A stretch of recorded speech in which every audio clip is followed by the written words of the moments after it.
Hey viewers, my name's Cara. This week I am doing the video that I mentioned in my video for last week that I was thinking about doing. This is a video about the nonfiction, pagan, and witchy books that I have read throughout the course of my practice. This video is also going to be showing you ones that I own physical copies of. I did not make a list of the things that I have read over the years that I got from the library.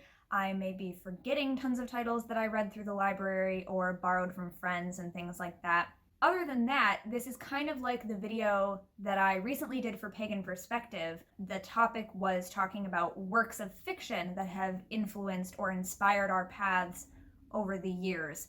So I told my partner today when I was getting all the books out to get ready to do this video that I feel like when I did that video for Pagan Perspective, I was talking about half of our library, or half of my personal part of our library, and this video is like the other half of my library, because fiction, and now I'm talking about the non-fiction stuff. But believe it or not, this is not all of my pagan and witchy bookshelves. I did actually select only certain things that are representative of the types of things that I was reading and studying over the years. And then I do have a couple of examples of stuff that I'm reading now or very recently read in my practice, or things that I'm planning on reading next after all of the stuff that I'm currently reading. And a lot of you already know about the things that I'm currently reading, especially if you follow me on Instagram or on my Patreon. I talk about what I'm currently working on a lot of the time in those places. But yeah, I am gonna mention those a little bit toward the end here. But yeah, I thought it was interesting. This is a topic that actually came up for me kind of recently in a conversation with someone else before we did the topic about works of fiction for Pagan Perspective. I just happened to be talking to someone about the fact that there are a lot of like recommended beginner books that were being advertised to newbie witches and beginner pagans back when I started practicing over a decade ago. There were definitely authors whose names I had heard were good to read at the beginning, but those just didn't happen to be the books that I got a hold of at that time. I mostly started with things that were readily available through my local library branch. I wasn't doing any requesting from other libraries or interlibrary loans or anything at that time, and I also wasn't part of the wider citywide library system that I am now that I utilize that has a bunch of stuff.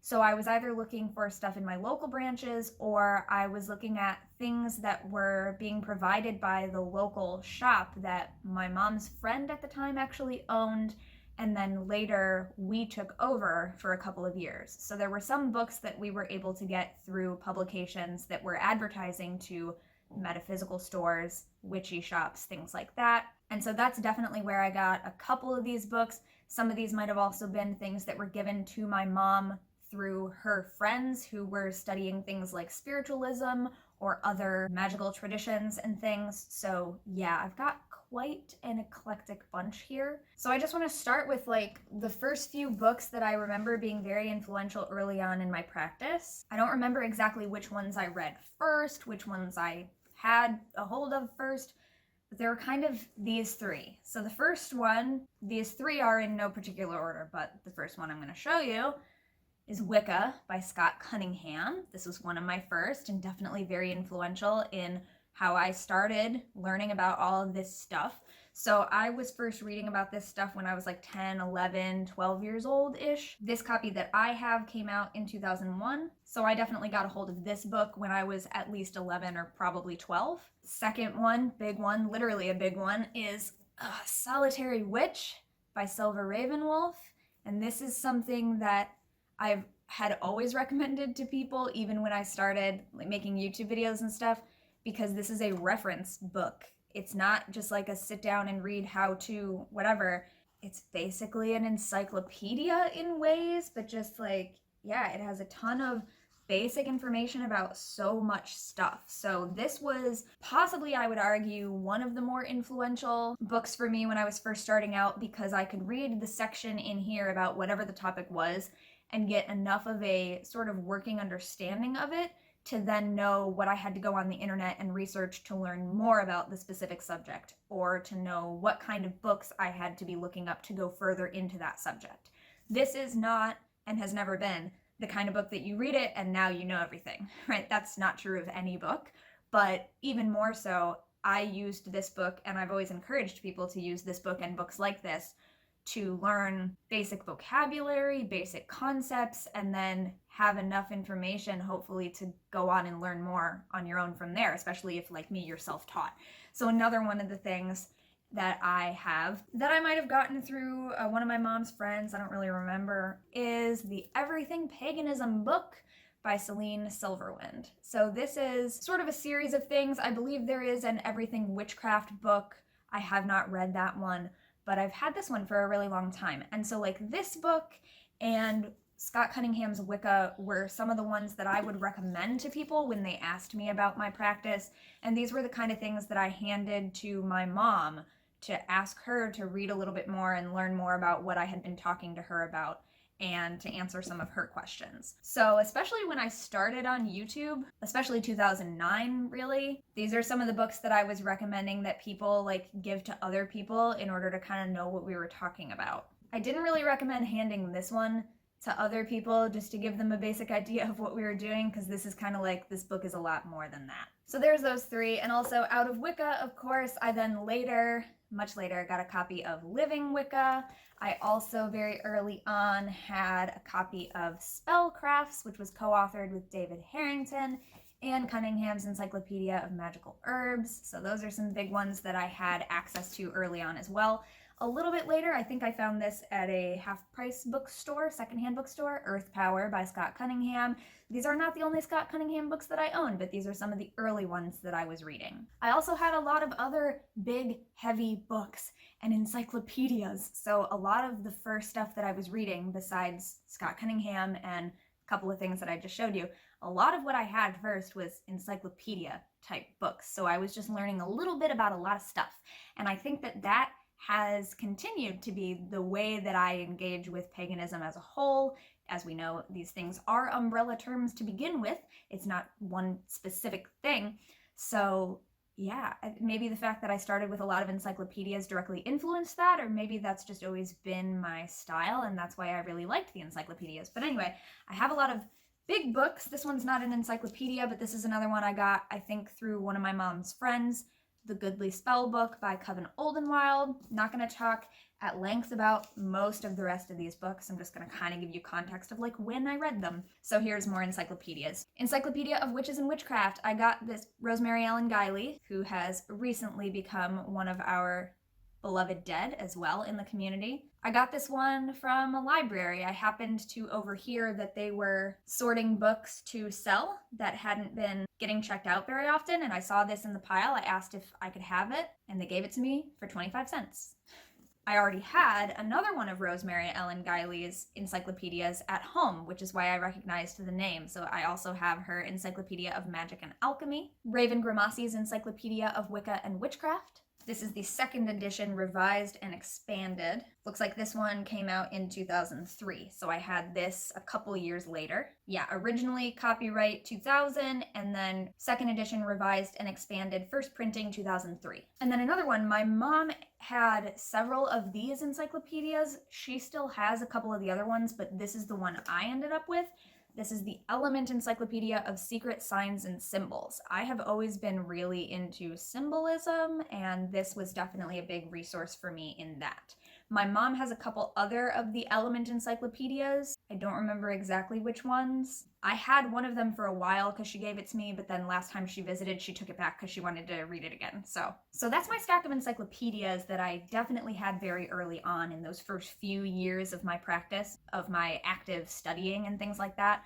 The next pile gets into some other types of things about specific subjects that I had early on. By Oak, Ash, and Thorn by DJ Conway, also one of our beloved dead now. I started rereading this book recently when DJ Conway passed away, but I originally read this book many years ago, and I definitely remember it being influential as far as it was the first time that I had read about certain concepts. So I wanted to reread it to kind of remind myself of those things, and I didn't get very far in my rereading, but yeah. And then after I started doing stuff on YouTube, when did this come out? Okay, yeah, this came out in 2010, so very shortly into my YouTube experience. a year into the Pagan Perspective, one of our original founding members of the Pagan Perspective, Dancing Rabbit, wrote a book called The Way of the Horned God, A Young Man's Guide to Modern Paganism. This is my signed copy to Cara, Bright Blessings, Dancing Rabbit. So I think this is the first book that I got that's like a pagan book that was written by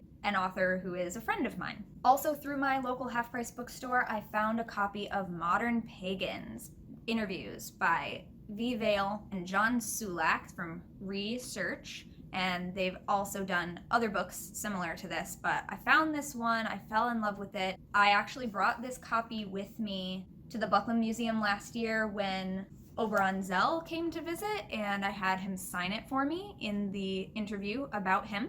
I learned a lot of stuff from this book about some influential people in the neo-pagan movement who I had never heard of or hadn't heard a lot about, and I read about a lot of different concepts through reading their interviews about like what area of the community they're really influential in or were a big part of. And so yeah, I love this book. I highly recommend it. We also have a copy available at the Buckland Museum gift shop right now. I happen to know that. But other than that, I've never seen another copy of this book. This also originally came out in 2001, but I definitely didn't get a hold of it till later. I found it at the bookstore, as I mentioned. So other things that I had early on, again, I think this came through my mom's friend's gift shop, or just somehow my mom got a hold of it, but it's definitely secondhand. The Supermarket Sorceress by Lexa Rosian. This is a book of, as it says, 75 simple spells, charms, and enchantments that you can make from supermarket ingredients. I loved this. This was very influential for me in the way of like, just use what you already have and do magic with it. So there's that. Other things that I had early on include Write Your Own Magic by Richard Webster, which encourages you to write your own spells and learn how to do that. This one definitely belonged to my mom first because one of her old address label stickers is on the inside cover. This was also published in 2001. I later got another Richard Webster book, Aura Reading for Beginners, and another one in the same series by Llewellyn Publications, but a different author, Scrying for Beginners. So I had a lot of these. And then, you know, sometimes when you get to recognize an author's name, when you go to your local thrift store a decade later and see their name again, you pick up Color Magic for Beginners. So this is a more recent acquisition. I found this just this past year. But I picked it up because I had read some of Richard Webster's books when I was much younger and getting started. This one came out in 2007, or originally 2006, but this is the second printing from 2007. Half off everything day at my local thrift store. I don't always come across magic books at my local thrift store, but when I do, they're usually 25 cents. This was the first book that I had about the runes. Definitely got this through my mom's friend, and then we had it in our gift shop because there's a little sticker here with my mom's handwriting. It says REF period for reference. Actually, that's in my handwriting because that's probably one of the things that she had me do at the shop, was write out all the stickers and add them to our reference library. So when my mom owned a little shop, you might call it a witchy shop now, we referred to it as a metaphysical and gift shop. We had a reference section where people could come in and read books to learn things, but we didn't have other copies of them, so we didn't want to sell them because they were ours. So this was one of the reference books. Lisa Peschel, Practical Guide to the Runes. Oh, it also says up here in my mom's handwriting, reference. And then later at a secondhand store, I found a copy of The Book of Runes by Ralph Blum. So those are the two main books that I have about the runes. My mom was a tarot reader throughout my childhood, so my first couple of introductory books about the tarot came from her. This is one of the first that she gave me, Tarot for a New Generation by Janina Renee, and Learning the Tarot by Joan Bunning. I also have the Mythic Tarot workbook that my mom gave me because she reads the Mythic Tarot, but I didn't bring that one out because she didn't give me that book till much later. So I just wanted to show you kind of the first two tarot instructional books that my mom gave me. This one also came out in 2001 from Llewellyn Publications, and this other one was first published in 1998 by Red Wheel Weiser. So probably one of the first books that I got that's from Weiser. I got this book from Half Price Books. It still has the sticker partially on it. I've tried to remove it, but it's not all the way off. This book has been hugely influential for me, and I love it, and I've reread it cover to cover a couple of times, but I also just loved this style of like illustration and photography with like inspiration and also like demonstration. Like, I don't know, this was always just like a really cool style that I liked. But this is Crystals, Color, and Chakra by Sue Lilly, Simon Lilly, Stella Martin, Josephine De Winter, and Gil Hale, or Jill Hale, not sure. It's spelled with a G. Love this book. Copyright 2006, and then this printing 2010. Another book that I had early on that my mom gave me, but I've actually just only started using more recently in my practice, but I've had it for a long time and I love it, is actually a Reader's Digest, Magic and Medicine of Plants. It's a big book, it's tall, and I have notes, of course, stuck in the book all of the time, but the majority of it is this kind of one-page informational about each plant that's in here with an illustration, some folklore information, bookmarks and notes just falling out everywhere. Anyway, there's information as far as like folk uses of the plants and medicinal uses, information about where the plants are from, whether they're native or naturalized, stuff like that. So I've been using this as a resource a lot more recently in my practice. Not sure where this bookmark was in there, but oh well. And then definitely a little bit later in my practice, because I know I didn't read these next couple of things until college, and the end of college, really, because toward the end of high school is when I started doing YouTube stuff the summer after I graduated high school, before I went into college. And so I was just reading and rereading a lot of the same books that I already had. I was utilizing web pages for information, most of which I don't even think exist anymore. I've tried looking for them and they're not a thing. But then going into college, I didn't have a lot of time to read new stuff about other things. So there was, the occasional, like I would go to the half-price bookstore, and that's probably when I found Modern Pagans. And so I probably read that during college, things like that. So if I would find a book at the local bookstore, then maybe I would read that right away. But otherwise, I wasn't doing a lot of like new stuff and branching out or specifically looking for those other authors that I knew were highly recommended, but I hadn't gotten around to. Until I think I found a copy of this, I must have at the bookstore. Yep, half-price bookstore, sticker on the back of it, when I was in college. So that is when I first read Drawing Down the Moon by Margot Adler. Full subtitle is Witches, Druids, Goddess Worshippers, and Other Pagans in America. This is the revised and updated edition. It originally was published in 1979. Revised edition, 1986. Edition with an updated appendix listing resources was printed in 1997. And this edition with expanded appendix again, printed in 2006. So I definitely got this book after high school, probably sometime during college. And then I remember I finally read it sometime in college. I feel like it was toward the end, just because I know I was really busy before that. But I don't remember exactly because I didn't take notes on it at the time, I don't think. Now I do. Now I date all of my notes whenever I'm reading books so I can remember when I read them. But yeah, that was the first time I read this. Now, even though Dancing Rabbit, who I mentioned earlier, I showed you his book, The Way of the Horned God, Dancing Rabbit and his wife Feather, ever since I met them early on with The Pagan Perspective in the early days, my early days on YouTube, they had been recommending to me that I would like this book by Starhawk.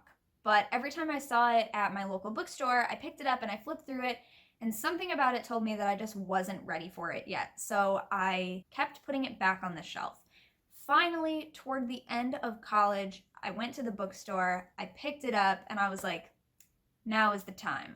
So I first read this book, which also came out in 1979 originally, and then this is the 20th anniversary edition, which was printed in 1999. There was a 10th anniversary edition in 1989. I first read this book when I was in college. I could probably actually tell you exactly when I read it because I believe I took notes on it. I just don't have them in front of me right now. And then similarly, when I had finished this, I was coming to the end of college. I went to the bookstore one day specifically with the intention of getting books for like, what's next? And I was starting to question, how do I measure for myself as a solitary, as a self-taught practitioner, someone who's not part of a degree system, who doesn't even have a coven with a mentor or a teacher specifically to look up to tell me what to read next or how far along I am in the curriculum? How do I judge for myself how much I've learned about the things that I've learned? Because like I said, I tend to learn a little bit about a lot of stuff. So like, how do I know where to go next?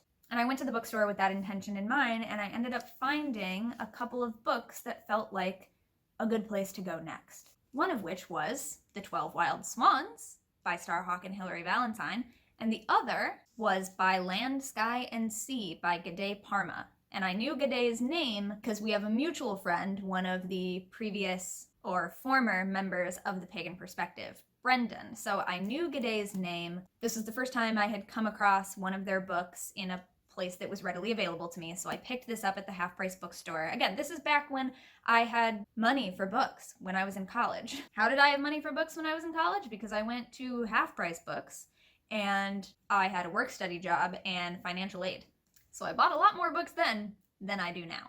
But yeah, so I read these then. By Land, Sky, and Sea came out when? First printing, 2010. So I probably got these anywhere between 2010 and 2012, which is when I graduated. And that kind of brings me to some of the other things. You already know a lot of the things that I've read most recently because like everything I read in 2019 is documented on my Instagram and in videos. But I have a couple of things here that I wanted to mention because now that I have time and greater access to library resources, I have decided to go back and read some of those earlier works that were written by influential authors at the time that people were always recommending, but I never really got a hold of any of their stuff. So surprisingly enough, I had never read Buckland's Big Blue Book, The Complete Book of Witchcraft, as a baby witch. So I finally went and read it last year. And then I got this copy from the Buckland Museum of Witchcraft and Magic, where I now work sometimes. So I was like, it's kind of embarrassing. I met Raymond Buckland and I owned a couple of his other books. Like I own his Spirit book, which is an encyclopedia of like spiritualism and spirit communication and stuff like that. But I hadn't read like any of these. So I finally read this last year, and then I also picked up a copy of 8 Sabbats for Witches by Janet and Stuart Farrer because I had never read any of their books, and this was at the Buckland Museum gift shop. So this is the first time I'm reading any of their books. I've read most of it now. I have just been saving the specific Sabbat chapters to read throughout this next year as that Sabbat approaches. So I just read the Spring Equinox chapter and so on. I am also currently rereading Drawing Down the Moon for the second time in my life and reading The Triumph of the Moon by Ronald Hutton for the first time ever. This again was something that I was aware of at the time, but I found a copy of this one first. Really, like that's it. I just never got around to reading Hutton, so now I'm reading Hutton with Thorn Mooney's book club. Speaking of Thorn Mooney, another recent, really wonderful book that I have gotten a hold of, Traditional Wicca, A Seeker's Guide. I think this might be the last brand new book that I bought brand new. And I think that makes it the second book that I own, the second pagan witchy book that I own that was written by an author with whom I am friends, who I met thanks to the internet. This came out in 2018, for those of you who don't know. And around the same time, I started reading this, which my partner got through the library. They were getting rid of it. So this is my copy now, but formerly belonged to the library system. This is Wicca by Ethan Doyle White. Subtitle is History, Belief, and Community in Modern Pagan Witchcraft. I have read sections of this book or chapters of this book in full, but I have not yet read the entire thing cover to cover. So this is something that I'm working through slowly. And then I'm also going back through some of my encyclopedias, some of which I mentioned earlier, but one of which, I don't remember when my mom gave it to me over the years, but I only recently started reading through it, which is the Watkins Dictionary of Magic. I decided to go through this and start reading about, this is by Neville Drury, by the way, and start reading about a lot of the influential people who are connected with the Buckland Museum collection, people who the items in the collection belonged to, or people who donated items to the museum collection themselves. So this came out in 2005, but I don't know when I got this copy, but it's been sitting around on my bookshelves and I hadn't read through it until now. I am actually skimming through the entire thing and making notes about names that I recognize as being connected with items in the museum, or when I skim through the entry, because again, this is an encyclopedia, when I skim through the entry, if I notice that it says, oh, they were really influential in the evolution of the Hermetic Order of the Golden Dawn, then I might make a little note card about them. So after I finish doing that with this book, I'm going through and doing that with my other encyclopedias to either add more information about some of the people who were in the Watkins Dictionary, or adding information about other influential people in the neo-pagan movement who were not mentioned in this book, because this book focuses more on like Western mystery tradition and occultism and like magic specifically. So yeah, I'm reading a lot more about that stuff now thanks to being connected with the Buckland Museum. And then in the interests of going back and reading more from authors that I always was aware of and I didn't read a lot of for whatever reason, I picked up a copy also from the Buckland Museum gift shop of Hereditary Witchcraft by Raven Grimassi. I read a couple of Raven Grimassi's books over the years through the library system, but it was before I was taking extensive notes every time I read a library book, so I don't really remember them. So this will be the first one, other than I showed you way at the beginning, I have Grimassi's Encyclopedia of Wicca and Witchcraft, but this will be the first one that's like about a subject, a single subject that I own. So I will be reading this later this year when I finish reading all of the things that I'm currently reading. That's the next one in line.